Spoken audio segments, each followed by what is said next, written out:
Conozcamos los planes del Ballet Estatal de Berlín. Y no temamos a los algoritmos. Javier Sicilia y Pepe Gordon nos ayudan a recorrer el laberinto tecnológico. Quédense en Noticias 22 este miércoles. Rafael García Villegas, ¿cómo estás? Qué gusto verte. Mi querida Laura Barrera, amigos del auditorio, qué gusto saludarlos. Hola, Laura Regis, en la traducción de lenguas de señas mexicana. Y un abrazo muy grande a todos los maestros. Maestros y maestras, los queremos mucho. Grandes recuerdos, ¿no? Grandes recuerdos. Y bueno, un gran profesor que también tenemos por acá. Qué linda, Laura. Hoy le dio un reconocimiento también. Gracias, ¿no Laura. Así es. ¿Tus alumnos? Un abrazo a mis alumnos también que nos están viendo. Y felicidades y gracias de verdad a todos los maestros de vida que nos tienen hoy aquí para compartir. ¿Qué, Laura? Bueno, pues reconocida por su compromiso con las artes, la Universidad de Texas Tech se hace presente en la celebración de los 30 años del CENART. Producto de la gestión de la Dirección de Desarrollo Académico del Centro Nacional de las Artes y de su vínculo con la Red Internacional de Universidades de las Artes, el CENART inicia un proceso de colaboración con instituciones universitarias estadounidenses. Este ciclo comienza con la Universidad de Texas Tech, cuya orquesta sinfónica ofrecerá un concierto y 7 talleres. Tendremos un magno concierto donde la agrupación, esta agrupación de una tradición muy grande en Texas, en Estados Unidos, vendrán todos los maestros de su orquesta en pleno, estarán aquí para ofrecernos este magno concierto. Los mismos maestros y talleristas de la universidad estarán durante todo el día de hoy y parte del día de mañana ofreciendo talleres a músicas y músicos profesionales y también a los estudiantes de las diferentes escuelas del Centro Nacional de las Artes. El concierto de la Orquesta Sinfónica de la Universidad Texas Tech se llevará a cabo el jueves 16 de mayo a las 19 horas y contará con un programa que integra repertorio mexicano, norteamericano y sinfónico. Pensando bien, pensamos la Noche de los Mayas, que para nosotros también la belleza de hacer la Noche de los Mayas, que utiliza 12 percusionistas, y no podíamos traer los 12, y de ahí empieza una colaboración con la Escuela Nacional de Música. Y vamos a tener alumnos de aquí tocando con nosotros. Como pieza americana decidimos que un alumno nuestro de doctorado, de composición, ha compuesto una fanfarria para iniciar el concierto, que es para metales y percusiones. Se llama David Box. Hacemos la Sinfonía del Nuevo Mundo de Dvořák. Porque esa sinfonía, Dvořák vino a Estados Unidos, checo de Praga, vino a Estados Unidos y era director del Conservatorio de Música de Nueva York. Las actividades de cooperación con la Universidad Texas Tech se prolongarán hacia los meses de septiembre y diciembre. Vamos a tener un coloquio de actividades académicas y formativas en septiembre, donde maestras y maestros de los Estados Unidos conversarán con nuestros profesionales mexicanos para hablar de migraciones artísticas. Y en diciembre la ópera Orfeo y Eurídice de Gluck y Calzavigny en una versión contemporánea.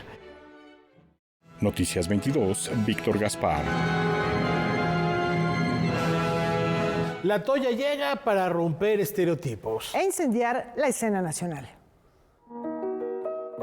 Por su pertinencia, su propuesta dramatúrgica y por la fuerza de sus personajes, la obra La Toya Amor de Horace Greeley in Town de la directora Isabel Vázquez Quirós recibió el Premio Nacional de Dramaturgia Escrita por Mujeres Incendia 2024. Se trata de una propuesta que busca anular estereotipos de género y dar voz a aquellos seres que son silenciados y necesitan compartir su vida con los demás. Para mí, mis historias o los personajes son personajes. Cada vez que escribo, pienso en personas que yo veo, digamos, en la calle, en el mundo, en la vida real. Estas personas que a veces no sabemos nada de ellos, pero que todos tenemos una vida, tenemos una historia y que vale la pena conocerla. Ese es el tipo de voces hacia las que yo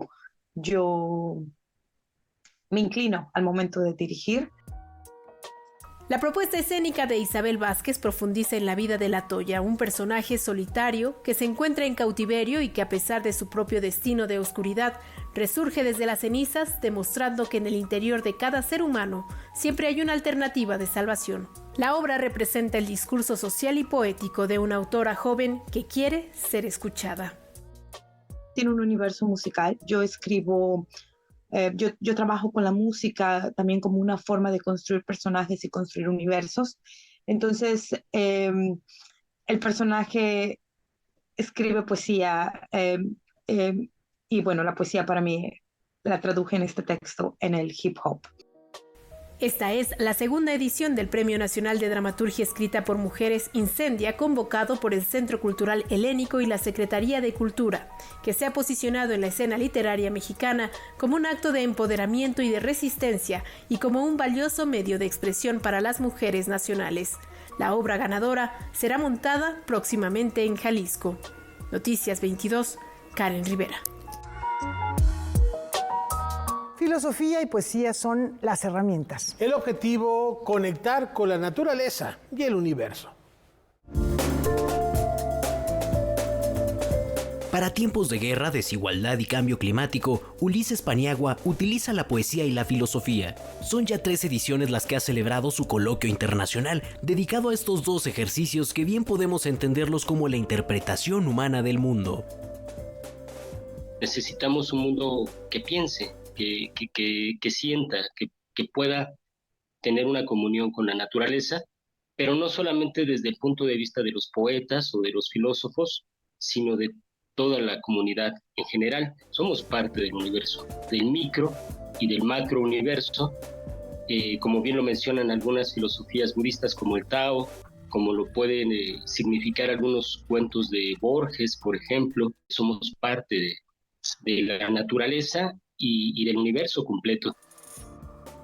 Su cuarta edición se desarrollará en 2 momentos, de manera presencial del 17 al 19 y del 24 al 26 de mayo, y de manera virtual del lunes 20 al viernes 24 de mayo. Serán 15 países invitados en esta cuarta edición. Habrá lecturas, conversatorios, clases magistrales, entre otras actividades. Tenemos más de 100 invitadas e invitados. Tenemos, por ejemplo, este año una invitación a una mesa de ex-becarios de la Fundación de Letras Mexicanas. Tenemos al maestro Eloy Tizón, un gran narrador allá desde España, y tenemos también unas charlas muy interesantes precisamente sobre filosofía e inteligencia artificial, para tratar de revelar o de entender qué es lo que nos hace humanos y lo que nos puede diferenciar de una inteligencia artificial. El cuarto coloquio internacional de poesía y filosofía es de libre acceso. El programa presencial se llevará a cabo en la librería Rosario Castellanos del Fondo de Cultura Económica o en el Café Sumeru del Centro Histórico. Las actividades virtuales podrán seguirse en las redes sociales del Fondo de Cultura Económica. Para Noticias 22, Rodrigo Peredo. Las tecnologías avanzan de manera acelerada. Ahora el reto no solo es legislar al respecto, sino aprender a interactuar con ellas. Frente a la creciente importancia que ha cobrado la inteligencia artificial en el panorama empresarial, científico y tecnológico, la discusión regulatoria sobre su uso y aplicaciones es cada vez más urgente. Con esto en mente, las embajadas de España y Estados Unidos en nuestro país organizaron el foro Impulsando la Innovación, Inteligencia Artificial en México, al que asistieron decenas de especialistas en la materia. La regulación de la inteligencia artificial, que va obviamente a la saga del desarrollo tecnológico, es, déjenme decirlo así, probablemente el reto más importante desde la perspectiva jurídica al que nos hemos enfrentado en la historia de la humanidad. En esta era de inteligencia artificial, lo que tendríamos que estar impulsando a nivel de legislación es el desarrollo de habilidades que nos permitan interactuar de manera sana con esta tecnología. El evento, realizado en el Centro Cultural de España en México, permitió a los participantes revisar los distintos caminos tomados y por tomar con respecto a la regulación de la inteligencia artificial, desde una perspectiva interdisciplinaria, así como dilucidar los desafíos que supone esta tecnología en materia de derechos de autor y propiedad intelectual, o las implicaciones de su uso en las dimensiones más íntimas del ser humano. Uno de los panelistas fue el experto en inteligencia artificial, Wario Duckerman, quien ha impulsado la incorporación de herramientas de inteligencia artificial en medios audiovisuales. Yo llevo casi ya una década trabajando en inteligencia artificial, me ha tocado ver como los inicios en cierta forma de la tecnología en México y he visto su evolución. En cuestión de cuáles van a ser, digamos, la evolución creativa, creo que es importante que solamente se utilice como una herramienta más, porque al final nosotros dirigimos a la inteligencia artificial. El evento pudo seguirse de forma remota a través del Facebook del Centro Cultural de España en México. Con información de César H. Meléndez, Noticias 22. Bueno, y al respecto, un gran tema que pues está en la discusión actual. No hay que tener miedo de adentrarnos al laberinto de los algoritmos. Y para eso aquí tenemos a dos muy buenos guías para sortear esta travesía. En el marco del Festival de Arte y Ciencia, el Aleph, los escritores y periodistas José Gordon y Javier Sicilia sostuvieron una charla en torno a los dilemas, los retos y la incidencia de la inteligencia artificial en medio del laberinto tecnológico que supone nuestros tiempos. De alguna manera queda enmarcado con un libro que se publicó hace 60 años, de Humberto Eco, que se llamaba Apocalípticos e Integrados. Son dos categorías que se ven de cara en ese entonces a los medios de comunicación masiva, unas posturas que planteaban que por un lado todo iba al desastre y otras que los medios masivos de comunicación podrían tener la posibilidad de ser integrados en una propuesta creativa. Dos posturas que ahora también se posicionan frente a la llegada y los usos de la inteligencia artificial, herramienta base de algoritmos que en cuestión de meses ha replanteado los límites de la creación, el estudio y el conocimiento. Estamos en el laberinto es incierto. ¿Y qué encontramos en medio de ese laberinto? ¿Qué nos anuncia? A mí lo que me interesa y es donde veo la problemática y el anuncio de esta crisis y parteaguas civilizatorio es en qué nos está haciendo como seres humanos y qué le está haciendo a la concepción humana que se ha construido a lo largo de milenios. La charla llevada a cabo en la Casa Universitaria del Libro se incorpora al ciclo de diálogos con Javier Sicilia, ahora abocados al análisis del abismo tecnológico. En estos foros no se intenta concluir si la inteligencia artificial es buena o mala. Como decía Platón sobre la escritura, porque a Platón le toca esta crisis civilizatoria que pasar de la tradición oral de la que sabemos muy poco a una tradición escrita. Le entregan el alfabeto a un rey diciendo que es una bendición y el rey lo devuelve después de usarlo, de meditarlo. Y dijo, sí, es una maravilla, pero es un fármaco. Los fármacos son mitad bendición, mitad maldición. La tecnología en este territorio es un fármaco. José Gordon considera que también habría que analizar cuáles son los efectos de la inteligencia artificial en la conciencia y la sensibilidad humana. Y ahí es donde se empieza también a plantear ese abismo terrible entre un conocimiento que es notoriamente sensible hacia el exterior, pero no hacia el interior. ¿Cómo desarrollar esa inteligencia y esa creatividad que volcamos en la tecnología para también conocer las posibilidades que tenemos internamente, las posibilidades de nuestro cerebro? Abismo Tecnológico 1, el laberinto tecnológico con Javier Sicilia y José Gordon, pronto se encontrará en el canal de YouTube de Cultura UNAM. Para Noticias 22, Rodrigo Peredo. Hoy definitivamente ya no es la región más transparente. No obstante, su aura sigue impregnando nuestro tiempo.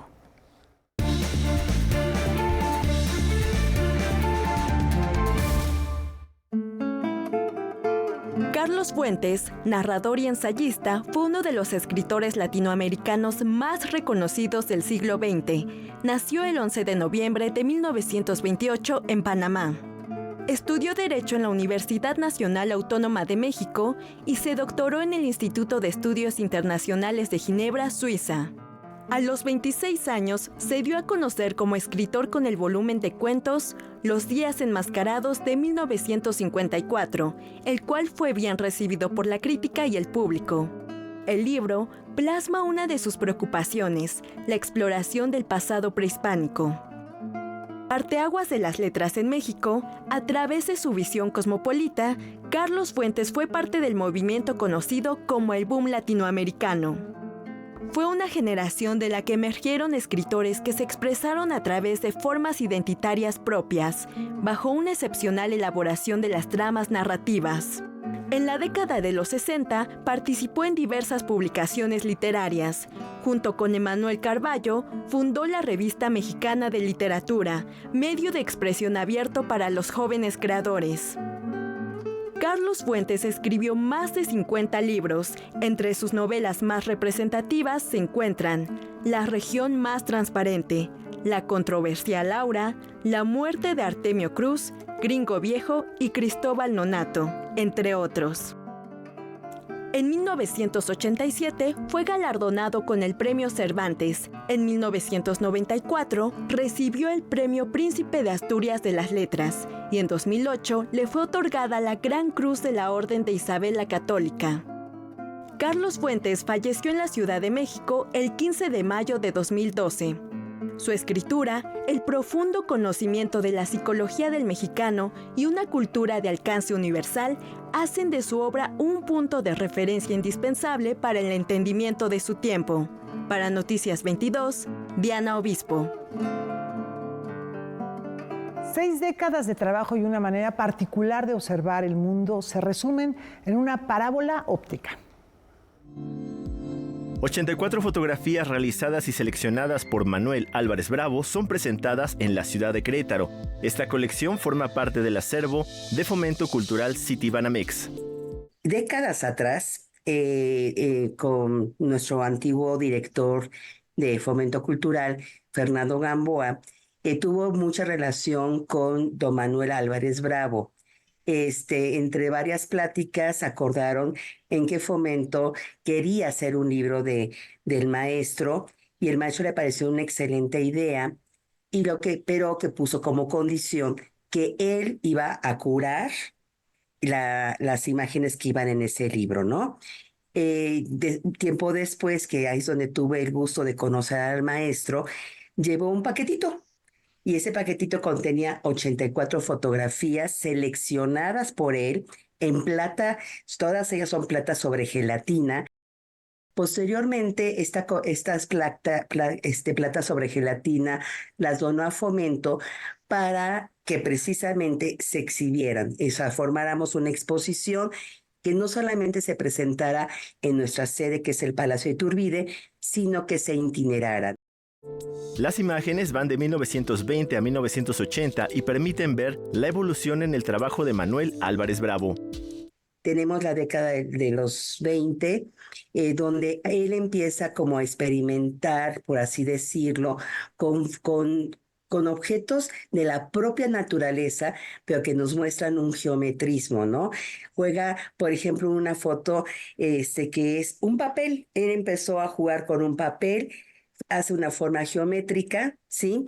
Y la fotografía, ¿no?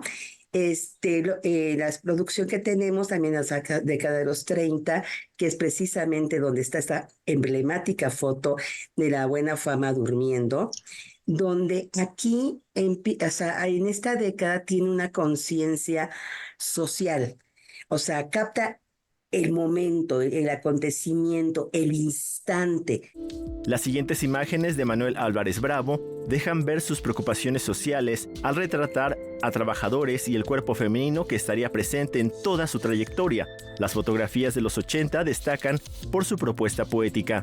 Aquí son, de verdad, un tema muy poético y que tiende al surrealismo, porque presenta estos paisajes con una cruz de un árbol, por ejemplo, que lo da la propia naturaleza, pero ya con una composición, porque busca el momento, ¿no? Con esta captación de las nubes, el movimiento de la vegetación, le da un toque de misterio, ¿no?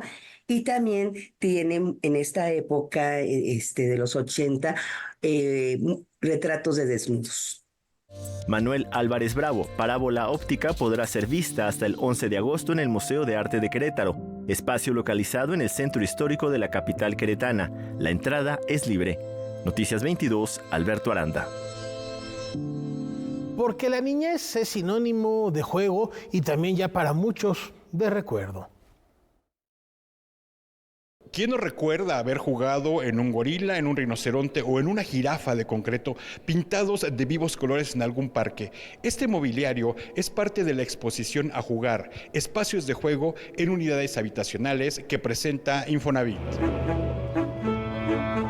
Es una exposición que está basada en la importancia del juego y los espacios donde las niñeces crecen y juegan en las unidades habitacionales. Es una exposición que está dividida en tres núcleos temáticos. Tenemos más o menos 70 objetos, entre fotos, maquetas, reprografías y muchas sorpresas, de 17 acervos diferentes. Ha sido un trabajo de investigación, es una exposición de archivo, donde vamos a encontrar pues la historia de cómo el juego ha sido importante en el diseño urbano de las unidades habitacionales. De manera semicronológica, la exposición nos lleva por un recorrido del desarrollo arquitectónico de estas unidades habitacionales que tuvieron su auge en la segunda mitad del siglo XX mexicano. El objetivo absoluto de hablar sobre lo importantísimo que son estos espacios para el desarrollo de nuestras personalidades, o sea, de nuestras personas en la infancia, tanto físicamente, las capacidades físicas que desarrollas en estos espacios, como sociales, ¿no? Son unos espacios que se vuelven indispensables en el crecimiento de todas las personas, exista la infraestructura o no exista la infraestructura. Estos espacios se dan. Pero estas unidades habitacionales, a su vez, fueron gradualmente dejando de lado la inclusión de estos espacios de juego. El juego también es un derecho.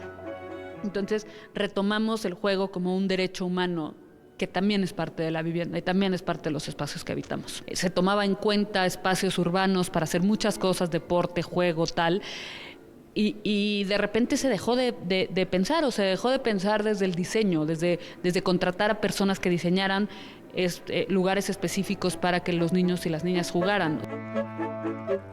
A Jugar, espacios de juego en unidades habitacionales, permanecerá abierta hasta el 18 de agosto en la dirección que aparece en pantalla. Además, la exposición estará acompañada de un amplio programa de actividades que puede consultar en esta cuenta electrónica. En la cámara, Óscar López y Juan Manuel Arcos. Noticias 22, Víctor Gaspar.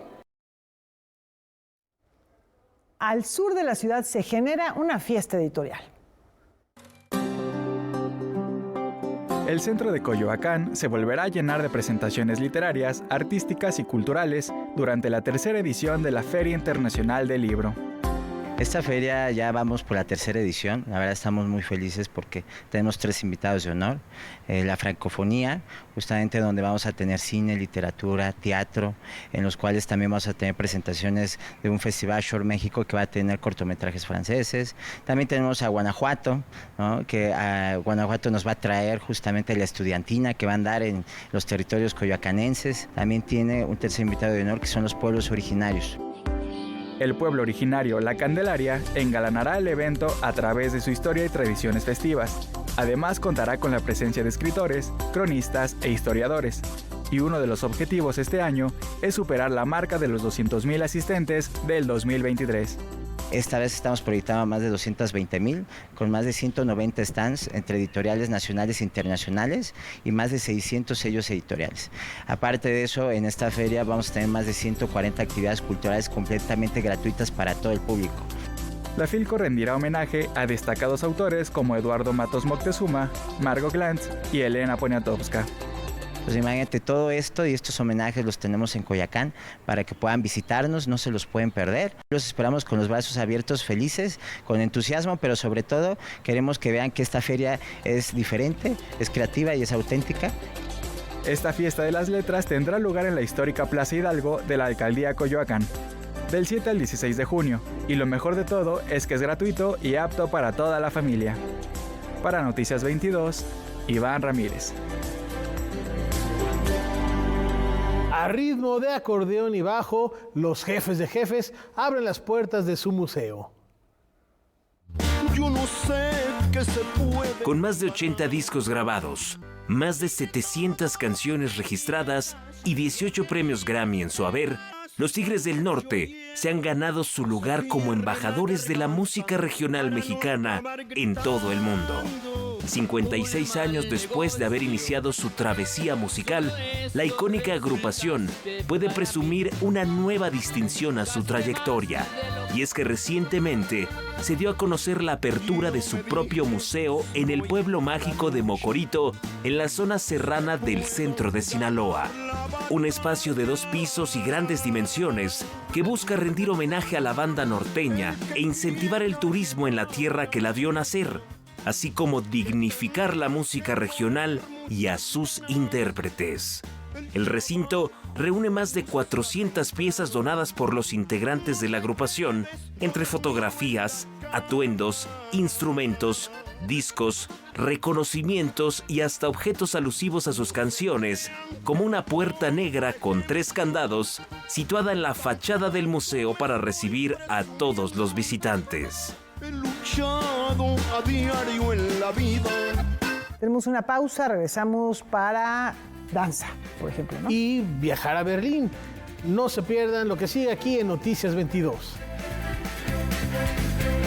Ahora vamos al mundo de la danza internacional. 2 espectáculos comparten la noche en el programa de la nueva temporada en la Ópera Estatal de Berlín.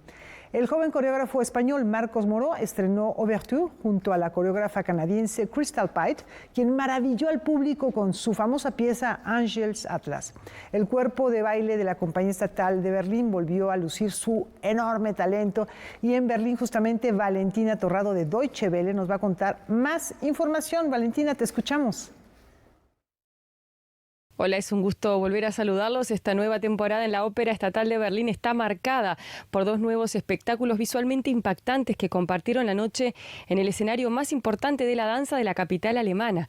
Al estreno de Ouverture del joven coreógrafo español Marcos Morau le continuó la pieza Angel's Atlas de la coreógrafa y bailarina canadiense Crystal Pite. 1 hora y media en total alcanzó para expresar una paleta muy variada de emociones, colores, efectos y movimientos. Por un lado, Ouverture muestra en un lapso de tiempo largo un solo cuadro que concentra en un punto específico el grupo de bailarines que como una gran masa interactúa con una columna. La danza utiliza movimientos a veces robóticos y otras veces teatrales.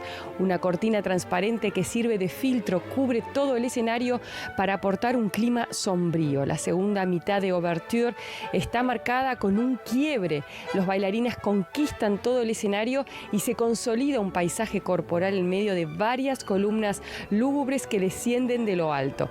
El vestuario cambia, pero la música, la sinfonía número 5 de Gustav Mahler, se mantiene hasta el final. Para el coreógrafo, la dinámica entre conceptos de construcción y destrucción es el hilo conductor de la obra, y la columna simboliza la civilización. Tanto la luz como el vestuario se mantienen sobrios a lo largo de la pieza sin grandes contrastes. La segunda parte de la noche acaparó la atención del público con Angel's Atlas, una obra profunda inaugurada en 2020 para el Ballet Nacional de Canadá. Crystal Pite pone en escena con gran maestría 35 bailarines sobre el escenario utilizando danza clásica y moderna. El ballet se desarrolló frente a una gran masa etérea de luz cambiante que transportaba al público a un espacio celestial y trascendental. El himno a los querubines de Tchaikovsky, utilizado para la composición de Owen Belton, termina por maravillar al público por completo, que reaccionó con una gran ovación. Todo se desarrolla con total sutileza y los cuerpos danzantes se unen con esa fugacidad que expresan los dibujos de la luz. Los bailarines de la Compañía Estatal de Berlín dieron muestra una vez más de su impresionante talento y capacidad para adaptarse a los diferentes estilos. Tanto el coreógrafo español Marcos Morau como la coreógrafa Pait son dos nombres que suenan en el panorama actual de la danza y sus obras han pasado por prestigiosos escenarios internacionales. Gracias por su atención y me despido de ustedes. Hasta pronto, con un gran saludo desde Berlín, Valentina Torrado de DW. Extraordinarias imágenes que nos ha traído en esta ocasión Valentina, de verdad, muchísimas gracias. Y nos vamos de regreso, cruzamos el Atlántico para regresar a nuestro país. A Jalapa. Nada menos que a Jalapa. En Veracruz se encuentra Óscar Cortés y nos platica de la Feria Internacional del Libro Universitario. Adelante, Óscar. Buenas noches, Laura, Rafael. Saludos al público de Noticias 22. Seguimos en la Feria Internacional del Libro Universitario, en donde se conmemoraron los 40 años de la edición de Intramuros, del escritor mexicano Luis Arturo Ramos, que relata la vida de un par de exiliados españoles que llegaron al puerto de Veracruz. Cuando descubrí, ¿no?, la efeméride, la esencia de lo que había sido la Guerra Civil Española, y luego tuve la oportunidad de tener maestros, amigos, mentores, ¿no?, que eran refugiados españoles, el tema me sirvió mucho para reflexionar acerca de algo que siempre me ha interesado, la impronta del tiempo y de la memoria, ¿no? Mi novela Intramuros no es la idealización del exilio español, es decir, es reflexionar acerca de seres humanos que llegaron y trataron de reinventarse, además reinventando el país. En esta novela, editada por la Universidad Veracruzana, el lector logra entrar en un mundo solitario, lleno de esperanza y sueños de grandeza de estos hombres que ven cómo lentamente se diluyen sus ilusiones. Ellos no encuentran otro país similar, pero al mismo tiempo distinto. Entonces, como un hombre de 40, 45 años, ya conformado por la experiencia y la memoria, entiende y se enfrenta a ese nuevo país. No es lo mismo nacer, no es lo mismo llegar pequeño que llegar adulto. ¿Cómo? Lo entiendo. Y de ahí el nombre de Intramuros. Uno de los personajes, José María Finisterre, encuentra en un mapa la ciudad amurallada de Veracruz, que fundó Hernán Cortés, por supuesto, y se promete nunca trascender las murallas que ya no existen. Trazan un mapa por donde habían pasado las murallas y dicen, esta ciudad la fundó en 1519 Hernán Cortés. Y es una manera de seguir siendo fiel a su raíz. Con humor, cariño y mucha ternura, Verónica Langer construyó un universo en donde la inocencia enmarca la posibilidad de conocer el poder de la amistad a través de su novela titulada Las Larvas. Es una historia acerca de que sucede en una institución psiquiátrica donde existe un cuidador que se llama Aurelio, que tiene a su cargo a 4 pacientes, que él llama las larvas. Primero porque son así como larvas, le parecen como unos gusanos, como algo feo, pero después se da cuenta que en realidad les llama así porque una larva en un momento se puede convertir en una mariposa. Establece una relación particular con uno de ellos que es Kiki. Los otros se le escapan, él quiere llevarlos a que tengan su primera experiencia sexual y se le escapan. Y se queda con Kiki, con el que establece una relación muy entrañable. Esa misma noche, 3 de ellos se pierden. Kiki, como su única compañía, del protagonista emprende la aventura de encontrarlos para volver con todos a la colonia. Yo creo que yo estoy hablando mucho de la diversidad, de la tolerancia, de la diferencia, de un mundo que tal vez los que vivimos en lo normal, sea lo que sea que eso quiere decir, nos cuesta entrar de alguna manera en estos mundos donde no sabemos qué pasa. Destaca el humor en el desarrollo de la obra. Aquí es como ponernos en evidencia, ¿no? Cuando nos ponemos en evidencia en nuestros errores, en nuestros defectos y los demás se ríen de un poco de nosotros, ¿no? Pues ojalá se animen a leerlo. Inició el Foro Académico de la FILU, un espacio dedicado a la reflexión que fue inaugurado por el doctor Pablo Silvio Yankelevich, director del Centro de Estudios Históricos del Colegio de México, quien ofreció una conferencia sobre el papel de México ante la expatriación.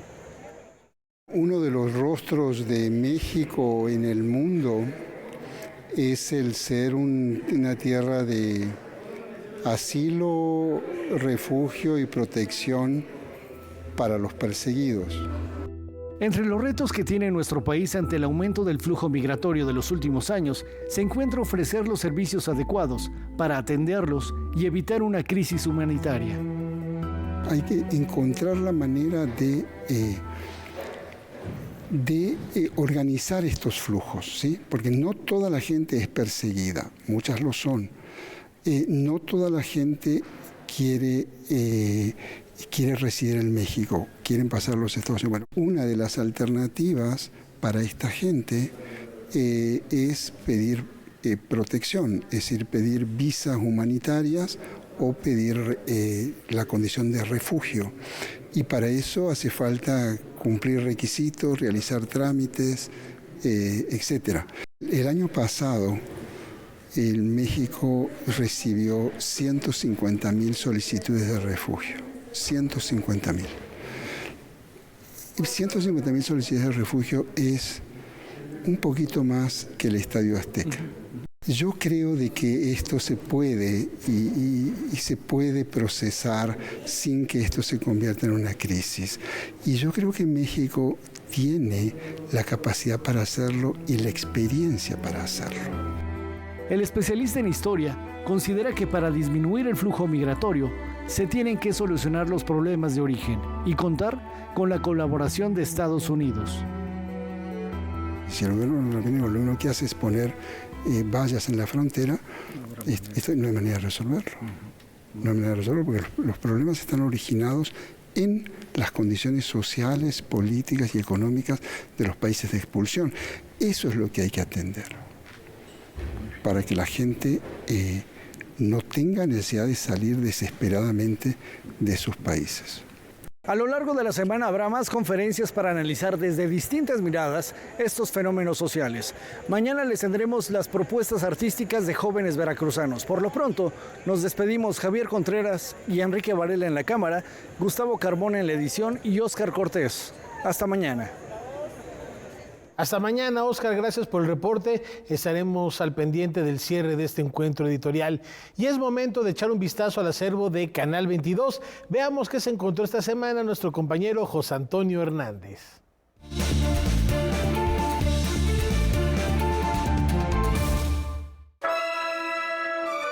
Era el verano de 1994. El mundo vivía la euforia del Mundial de Fútbol en los Estados Unidos y en México no era la excepción. Por tal motivo se buscaba opciones de entretenimiento para niños y jóvenes de entonces. La opción fueron los conciertos de la Orquesta Sinfónica Nacional dirigidos por Enrique Arturo Dimeque. Hoy, nuestro protagonista en Acervo del 22. Si alguno de ustedes tiene la curiosidad de por qué le estamos quitando lo de didácticos, es porque en realidad yo creo que todo lo que hacemos hoy en día tiene una función de darle más, con mayor facilidad a todo el público joven lo que es una orquesta sinfónica, pero también darles esa parte de entretenimiento que puede uno tener dentro de una orquesta sinfónica. Los conciertos se llevaron a cabo en el Palacio de Bellas Artes y el Conservatorio Nacional de Música, cerrando la temporada en el Auditorio Nacional. Hay otras obras que se tratan, pues, de aligerar la vida a uno, de ser obras muy ligeras, de tener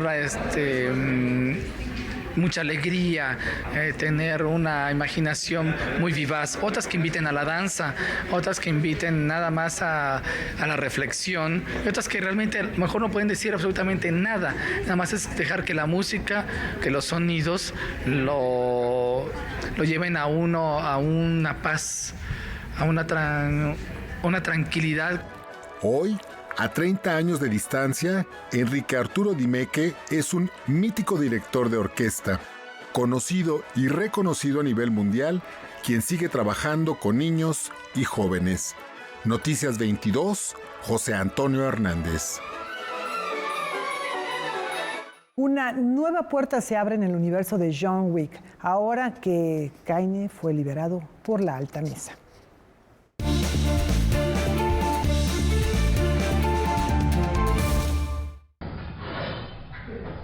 La franquicia de John Wick sigue creciendo, pues se ha confirmado que un spin-off está en marcha. La trama se centrará en Kane, personaje protagonizado por Donnie Yen. Se estima que el rodaje se realice en Hong Kong en 2025. Kane apareció en el capítulo 4 del universo Wick. Aunque todavía no hay mayores detalles, el guión ya es trabajado por el escritor Robert Askins, quien desarrolló la serie The Umbrella Academy para la plataforma Netflix. Yen es un actor y coreógrafo nacido en China que asegura que el personaje llamado Kane, que es un asesino invidente, tiene un pasado atormentado y está emocionado de volver a interpretarlo. Por su parte, Adam Fogelson, presidente de Lionsgate Motion Picture, afirma que desde que Donnie Yen apareció en John Wick capítulo 4, cautivó al público y creó una conexión emocional auténtica que hizo que los fanáticos pidieran más. Mientras se concreta este capítulo, los fans de Keanu Reeves podrán disfrutar de Ballerina, parte del universo de John Wick, protagonizada por Ana de Armas, en junio de 2025. Noticias 22.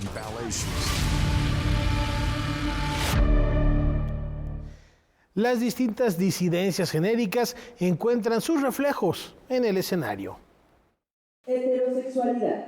Atracción al sexo opuesto. Homosexualidad. Atracción al mismo sexo. ¿Cómo atraviesa la violencia los diversos ámbitos de las personas pertenecientes a la diversidad sexogenérica? Una investigación de 3 años con personas de esta comunidad da por resultado el montaje Queer Love. Queer Love parte de un proceso de investigación con personas disidentes de género en todo el espectro, ¿no? Entonces, digamos que se van a encontrar con distintas personas, distintas identidades, que jugamos y reapropiamos el término queer en el sentido de queer con C, ¿no? En el sentido de reapropiación latinoamericana, de lo que significa ser una identidad de género en un país violento, etcétera. Una convocatoria abierta, una oportunidad de compartir la vivencia personal para la creación escénica y la teoría de algunos pensadores como Michel Foucault y Judith Butler sumaron a esta creación. Este proceso consistió en 3 años de investigación que en torno al cuerpo, al género y la disidencia, que yo planteo como mi proyecto de investigación como miembro del Sistema Nacional de Creadores de Arte en el área de dramaturgia. Entonces, convoqué a distintas comunidades, ¿no? Específicamente para Queer Love, hicimos una convocatoria para un laboratorio taller audición que se llamó Este Cuerpo que Reexiste, convocando a distintas disidencias sexogenéricas. Para Laura Uribe, al frente de este proyecto, es importante que los creadores escénicos replanteen las narrativas en torno a las identidades sexogenéricas. Y la forma en la que también tratamos de conducir es no repitiendo esas narrativas, ¿no? Entonces, la obra está pensada para poner al centro actos de reexistencia y de resiliencia, ¿no?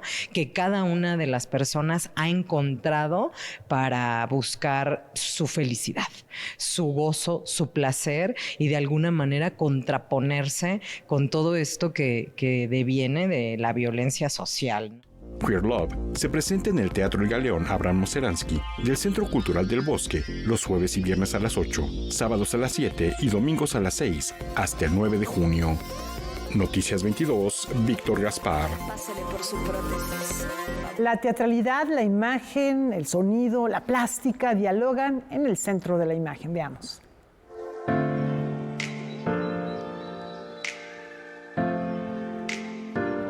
Puesta en escena es una exposición en la que Daniel Garza Usabiaga hizo una curaduría de mi trabajo desde el 2010 para acá. O sea, es decir, es una selección de mi obra, pues más o menos reciente, pero tratando de encontrar un hilo conductor a través justamente del concepto de puesta en escena, ¿no? De la teatralidad, de crear escenarios a través tanto de lo escultórico, de la instalación, de la fotografía y del sonido.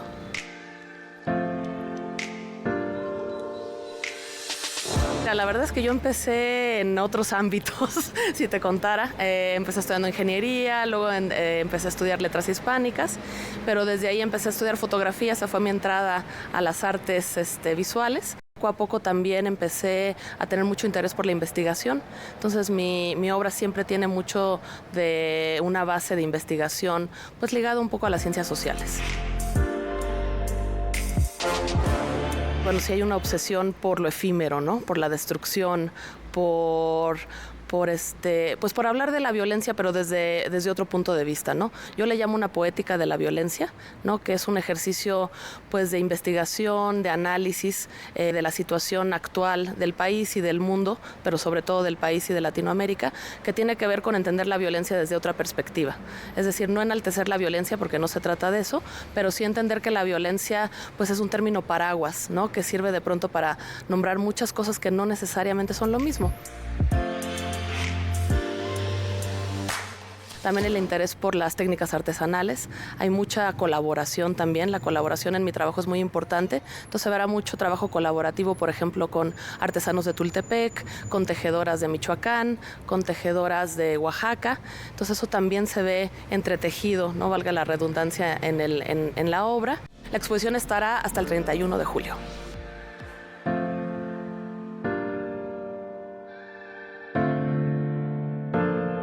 El delicado balance de la naturaleza de nuevo está en riesgo y lo descubrimos al volver la mirada a los cielos.